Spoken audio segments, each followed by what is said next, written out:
శుభమస్తు కార్యక్రమంలో గృహబలం అంశానికి స్వాగతం. మానవ జీవితంలో అనేక రకాలైనటువంటి ఒడిదుడుకులు వస్తూ ఉంటాయి. ఆ ఒడిదుడుకులను తట్టుకొని నిలబడేటువంటి సామర్థ్యం కూడా మనకు ఉండాలి. గుండె ధైర్యంతో ముందడుగు వేయాలి. అందుచేత ఆ గుండె ధైర్యాన్ని సంపాదించేటువంటి విశిష్టవంతమైనటువంటి ప్రభావం మనకు పరమేశ్వరుడు ఒక్కడే కలిగిస్తాడు. అందుకే శివనామం అంత విశేషకరమైందిగా మనకు శాస్త్రాలు అభివర్ణిస్తున్నాయి. అందుచేత ధనం పోగొట్టుకున్న వాళ్ళు మరలా తిరిగి సంపాదించడానికి శివుడిని ఏ జలంతో అభిషేకం చేస్తే మనకు పోయినటువంటి ధనం మరలా తిరిగి సంపాదించడానికి ఆస్కారం ఉంటుందో కూడా శాస్త్రాల్లో చెప్పారు. అందుకనే ప్రతినిత్యం గృహంలో శివాభిషేకం చేయించుకోవడం చాలా మంచిది. లేక మీ అంతటా మీరే ఓ చెంబడి నీళ్లు శివునికి హరహర మహాదేవ అని చెప్పేసి కూడా అభిషేకం చేసుకోవచ్చు, పొరపాటు లేదు. దూర్వాజలం అని చెప్పేసి ఉంది. ఈ జలంతో గనక శనివారం నాడు కానివ్వండి, సోమవారం నాడు కానివ్వండి శివునికి గనక అభిషేకం గనక చేసినట్లయితే ఆనాడు నక్తం ఉండాలి. ఉదయం నుంచి సాయంత్రం వరకు భోజనం చేయకుండా ఉండి సాయం సంధ్యా సమయంలో శివుని కొలిచి దారిద్ర దహన స్తుతి చదువుకొని అక్కడ నక్షత్రాలు చూసి తరువాత ఆకాశంలో నక్షత్రాలకు దండం పెట్టుకొని తర్వాత మీరు భోజనం చేయండి. ఇలా గనక మీరు ప్రతి సోమవారం గనక ఆచరించినట్లయితే మీరు పోగొట్టుకున్నటువంటి ధనం త్వరలోనే మీకు వచ్చేటట్టుగా అసుతోషుడైనటువంటి పరమేశ్వరుడు అనుగ్రహాన్ని ఇస్తాడు అని చెప్పేసి మనకు శాస్త్రం తెలియజేస్తోంది అన్నమాట.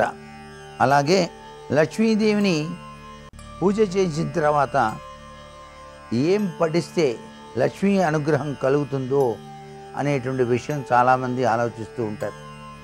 ఏంటోనండి నేను చాలా చదువుతున్నాను కానీ ఇంతవరకు నాకు లక్ష్మీదేవి అనుగ్రహం కలగలేదు, మరి ఏం చేయాలి అర్థం కావట్లేదు అని చెప్పేసి అనుకుంటూ ఉంటారు చాలామంది.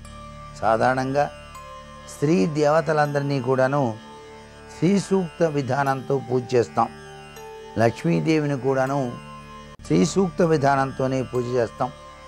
పూజ పూర్తయిన తర్వాత శ్రీ సూక్తం, కనకతారా స్తవం ఈ రెండు కూడా పఠించడం వలన లక్ష్మీ అనుగ్రహం అతి త్వరగా కలుగుతుంది అని చెప్పేసి కూడా మనకు శాస్త్రంలో చెప్పారు. శ్రీ సూక్తం, కనకతారా స్తవం చదివిన తర్వాత వెంకటేశ్వర స్వామికి సంబంధించినటువంటి శ్లోకాన్ని కూడా చదువుకోవాలి.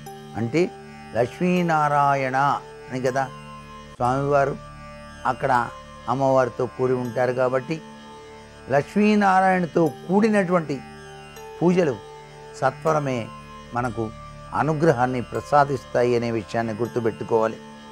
అలాగే సహజంగా చాలామంది ఈ మధ్యకాలంలో సింహద్వారానికి దేవుని యొక్క రూపాలు చెక్కిస్తూ ఉన్నారు.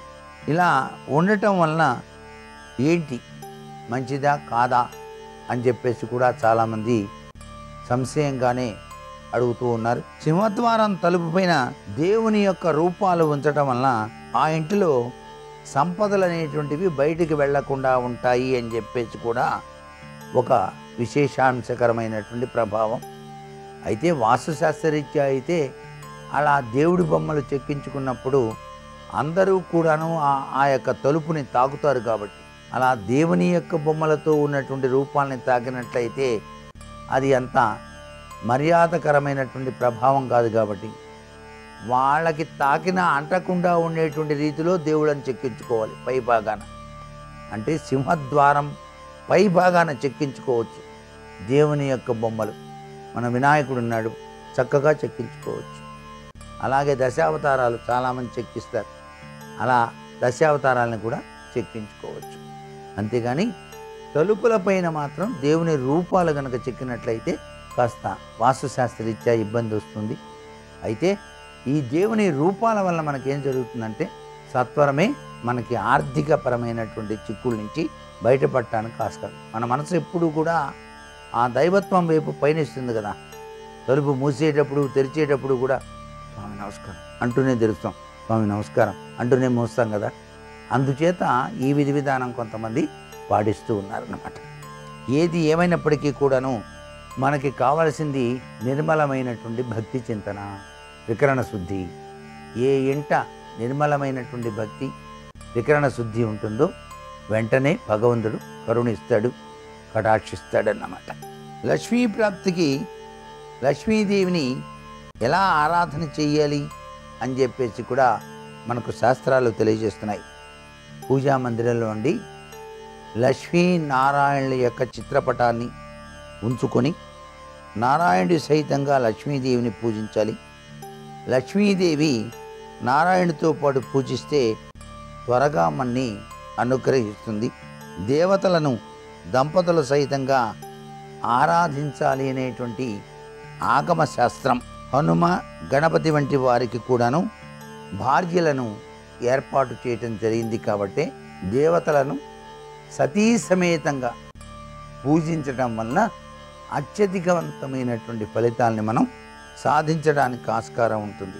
మరికొన్ని ముఖ్య విషయాలు రేపటి శుభమస్తు కార్యక్రమంలోని గృహబల అంశంలో తెలుసుకుందామా? మరి సర్వే జనా సుఖినో భవంతు.